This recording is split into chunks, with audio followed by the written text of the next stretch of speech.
رضيت بالله ربا وبالإسلام دينا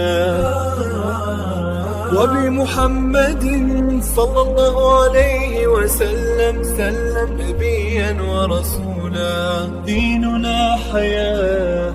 بسم الله الرحمن الرحیم.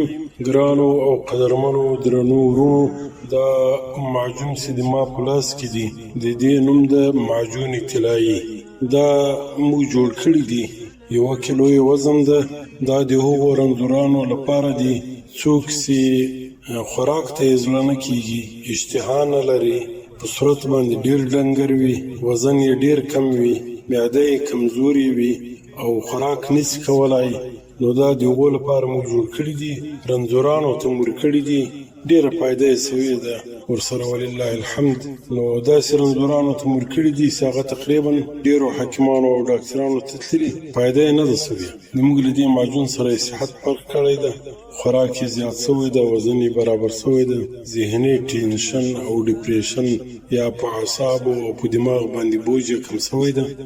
دا معجون چې دی دا ډیر بهترین معجون دی، په دې کې عسل او نور مواد مو ګډ کړي دي او داسې دي وزن هم زیاتوي، د معدې رنځونه هم ختموي ان شاء الله تعالی، او وزن زیاتوي او د خوراک اشتها برابروي. دا 1 کیلو د یو کس لپاره کفایت کوي.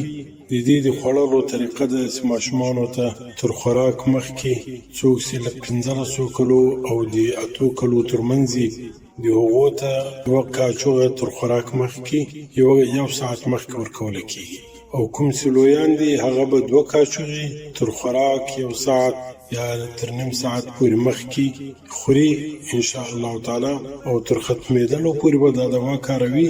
دا معجون به خوري ان شاء الله. ډېره بهترینه ذایقه لري او ډېر خوندور دي. په دې کې عسل هم کارولي دي، نور شیان هم پکې ډېر ګډ کړي دي او ډېر مفید دي، ګټور دي ان شاء الله تعالی.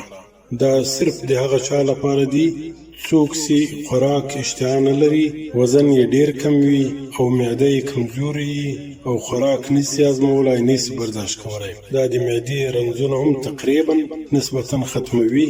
د معدې میکروب چینجی یا نور څه ته کمزوري سي، د معدې هغه هم ختموي، د خوراک شوق زیاتوي او وزن هم زیاتوي. په دعاګانو کې مې یاد ساتئ.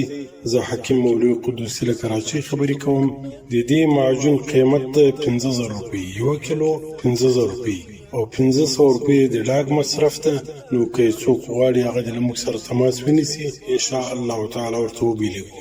په دې یو طرف باندې په پښتو کې تفصیل لیکلی ده او په دې بل طرف باندې په اردو کې. والسلام عليكم ورحمة الله تعالى واهب الحياة فلنبتغي رضاه القادر الحليم الغافر الرحيم.